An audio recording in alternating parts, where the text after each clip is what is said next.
brought to you in part by Brown's Electric Lighting Gallery. Thank you, Brown's Electric, for your generous support of Heartbeat Alaska. Heartbeat Alaska is also brought to you by Comtech Business Systems Incorporated and by the Maniluk Association, providing health and social services to residents of Northwest Alaska for over 30 years. Heartbeat Alaska is also brought to you by Frontier Flying Service. Thank you, Frontier, for getting Heartbeat Alaska airborne. 1, 2, 3, 4, let's go. It's Heartbeat. It's a fabulous show. Alaska. Hi, Heartbeat Alaska. It's Heartbeat. Alaska. Pull up a chair and enjoy the show. Hear it from Sitka to Barrow. Gather around for Jeannie's show. It's the Aleut, the Indian, and the Eskimo. It's the Aleut, the Indian, and the Eskimo. Welcome one, welcome all. Hello and welcome to Heartbeat Alaska, Native News and Information. I'm Jeannie Green. Thank you so very much for joining us. In this day and age around the world, every day we hear of a new disaster, or so it seems. But to the north, our neighbors in Kivalina, Alaska, are also experiencing peril almost every day. Find out right here in Heartbeat Alaska as we present Kivalina, a village on the move.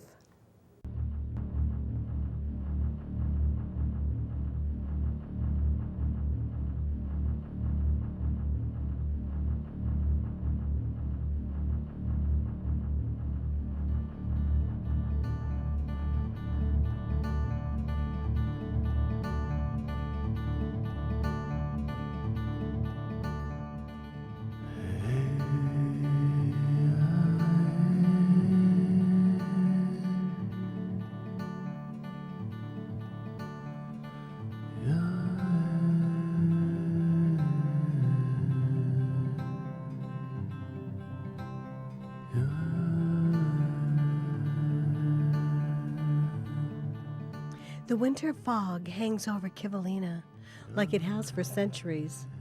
The Inupiat people practice subsistence from the ocean and the rivers. In many ways, life here remains unchanged. But some things have changed. Enoch Adams, a lifelong resident, explains.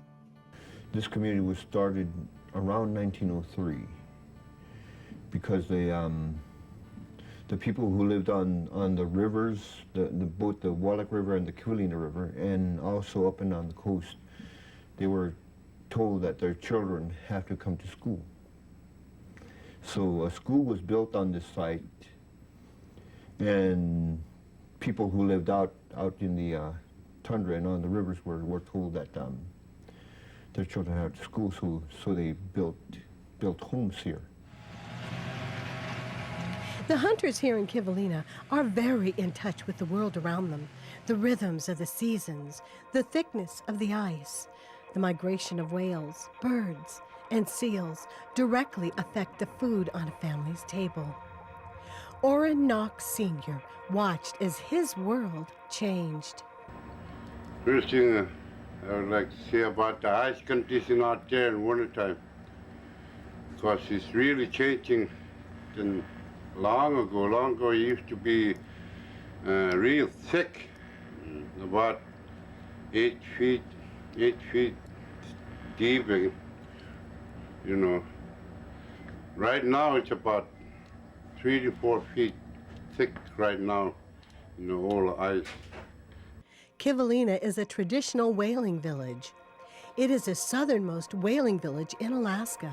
Yet, despite the yearly whale hunts, the last time a bowhead whale gave itself to the hunters here was over 20 years ago. Oran blames the thinning ice. Usually one crack long ago, one open lead long ago right here, right in front of Kivalina, all the way down Point Hope.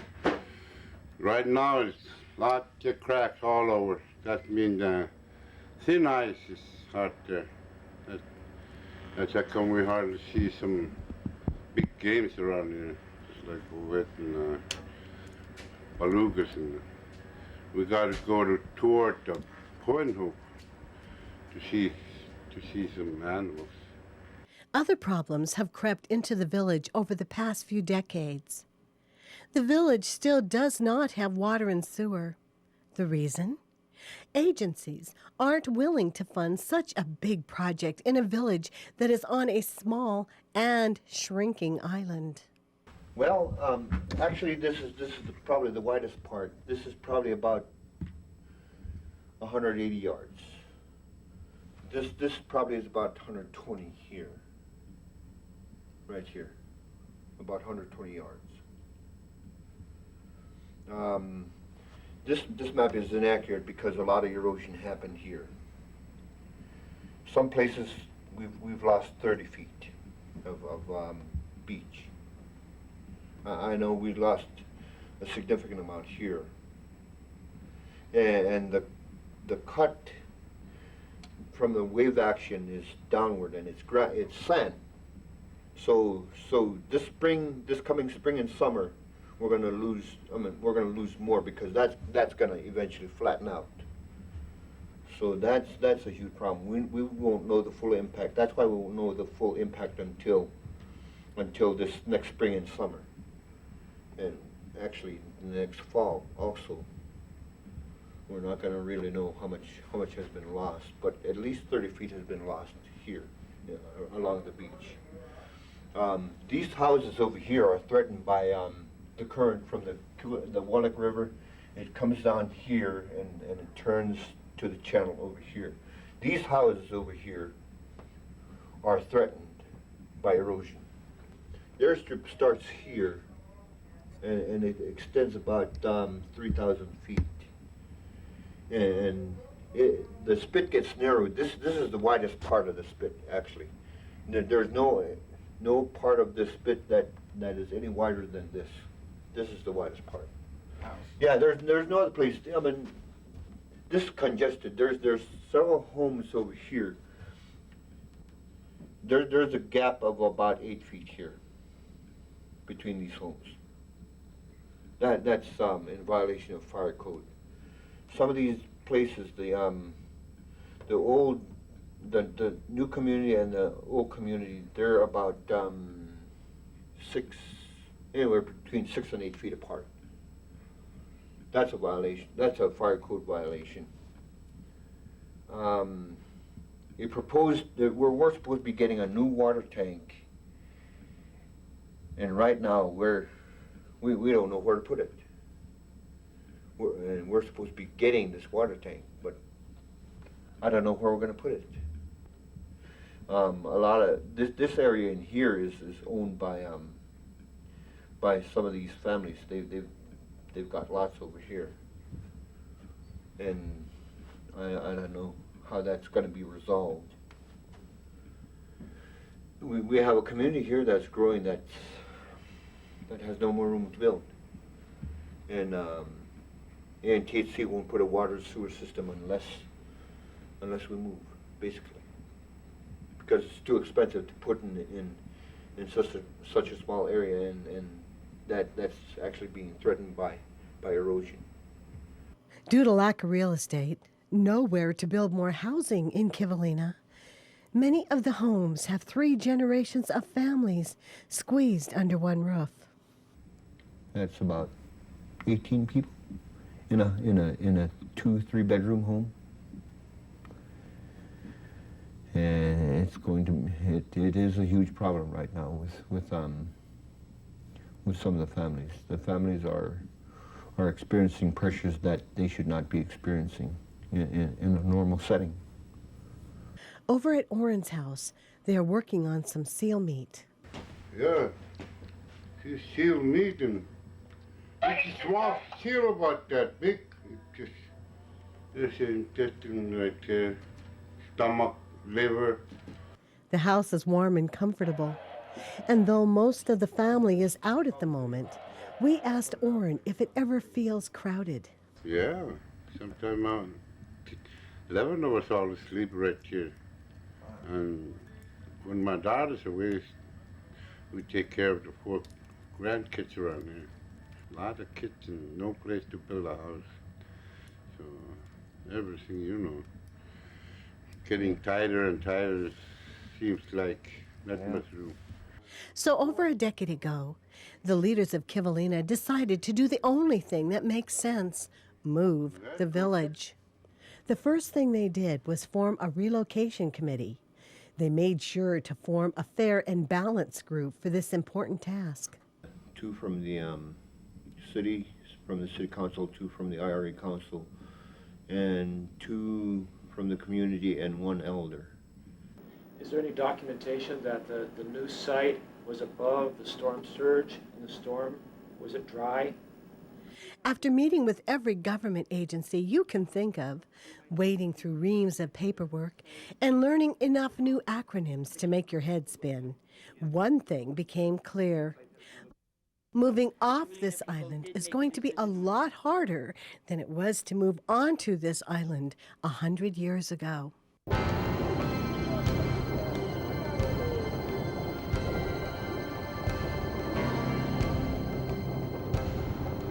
Then, on the morning of October 19th, 2004, something happened in Kivalina that woke everyone up, literally.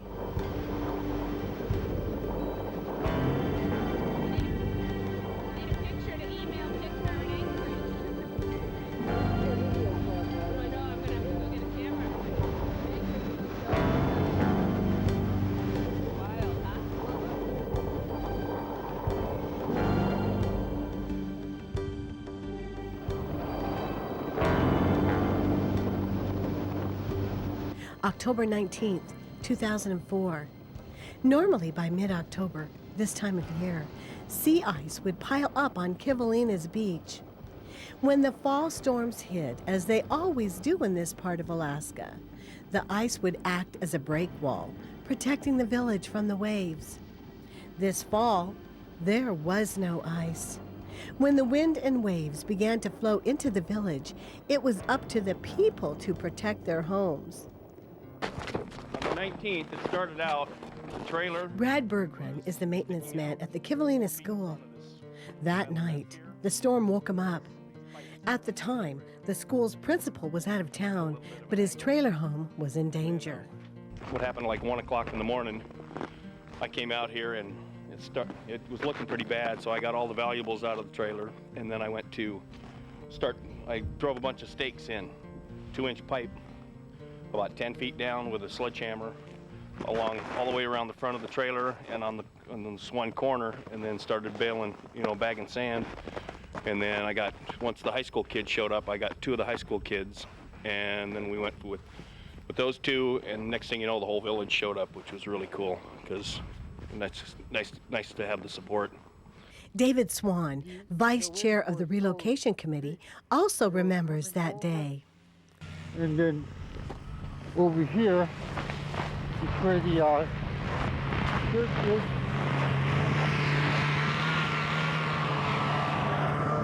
And the waves were coming over and created like a creek where it was going into the main road over here, and another site further down to the point where we had to set up three pumps. As waves crested the beach, the middle of the village began to flood. Soon the principal's trailer home was hanging over the sea. That utility pole that you see leaning against the other utility pole is one of the 2 utility poles that got washed out during the first storm.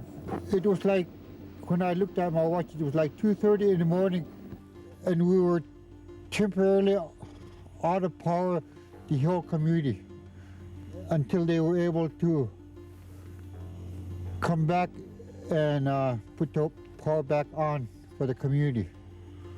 But the impact of the storm, when it caused these utility poles to come down, it caused the community to have a blackout temporarily. But they were able to put power back on despite the weather, the wind, the conditions. By 4 o'clock in the morning, they had power back up to all but 4 houses. So and the school. And then we ran the generator here for about a month until they could get it back, everything back up and running. It was pretty much of a community effort to see what they could do to try to prevent some of the structures. The one structure I'm referring to is the teachers' quarters. We had plenty of volunteers trying to save that trailer. And it was good to see the community pull together to save a structure.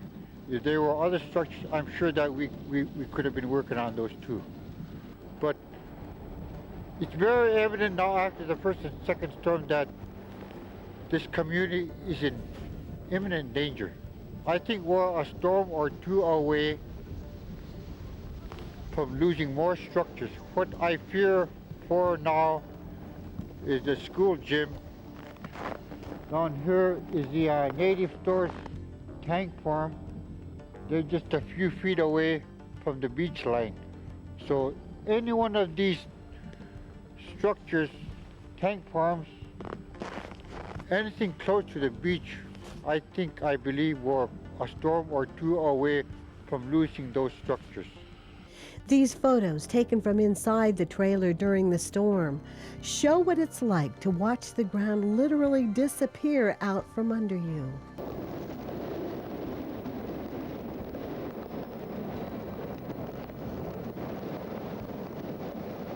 Every sandbag, every pipe, everything the hard-working volunteers did to save this island, within hours, it was all washed away. But between like 1 o'clock and 2 o'clock the next morning, the beach had, all of our stuff that we'd built up had washed away, and the bank was 18 feet underneath the trailer. It was hanging that far over the bank. Today, the calm, rose-colored sea gives little hint of the destruction, but David remembers where things used to be. Prior to the first and second storm in October and November, we used to be able to stand about over here, parallel with that bank up there. That bank was parallel to about this high, and parallel to those pieces of ground that eroded. Prior to October, we were able to drive our snow four-wheelers, but after the first and second storm,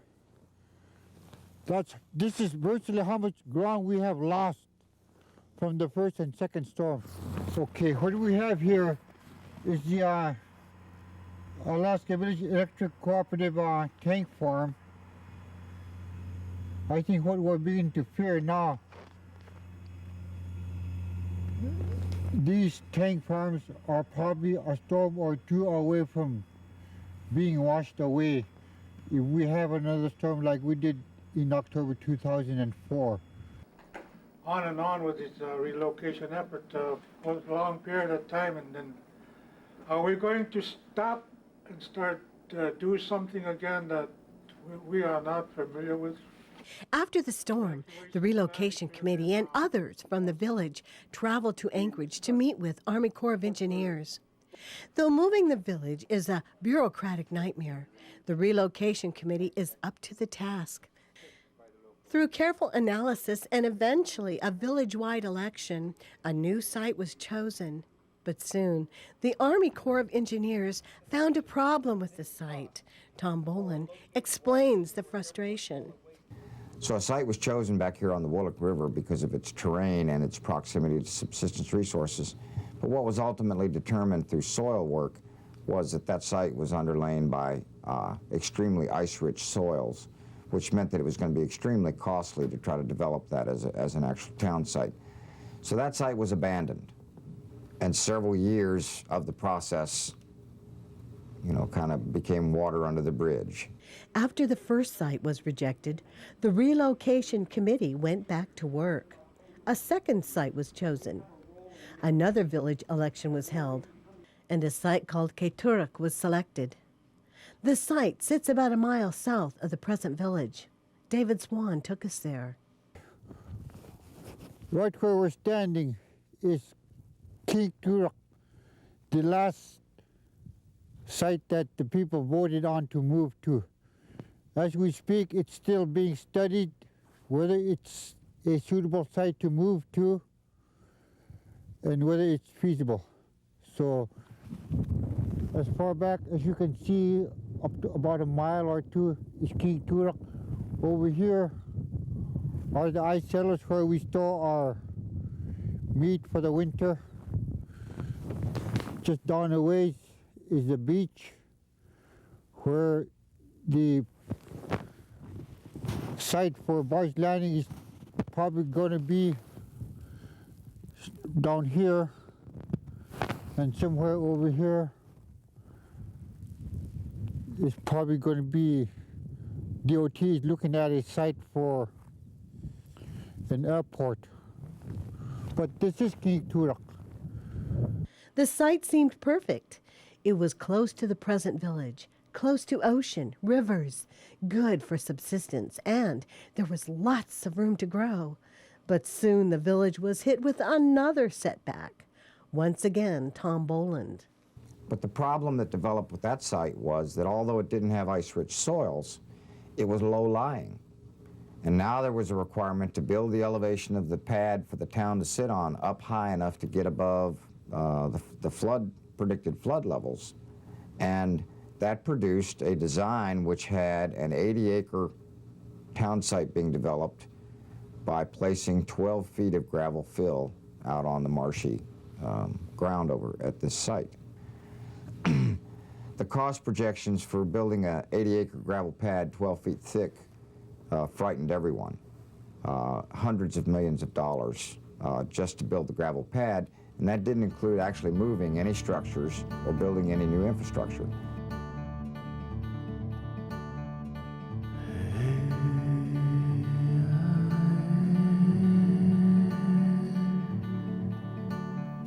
Despite the setbacks, in the face of frustration, Kivalina is marching on. The people here love their village and they love their children. They want to make sure those children have a good, safe place to call home. On part 2 of this 2-part series, we'll learn what the people here are doing to save their village.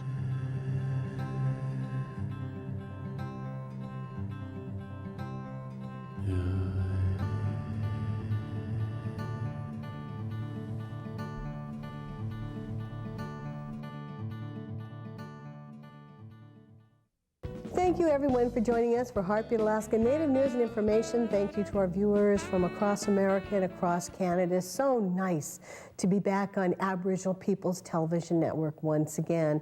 Join me for part 2, Kivalina, A Village on the Move, next week. God bless you. We'll see you then. To purchase a copy of this program, have your credit card ready and call area code 907-563-7440 or send check or money order to Jeannie Green Productions, 6250 Tuttle Place, number 5, Anchorage, Alaska 99507.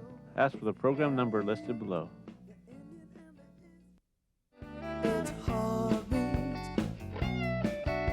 Alaska. Hear it from Hoosley up to Pluto. Gather around for Jeannie's show. It's the Aleut, the Indian and the Eskimo.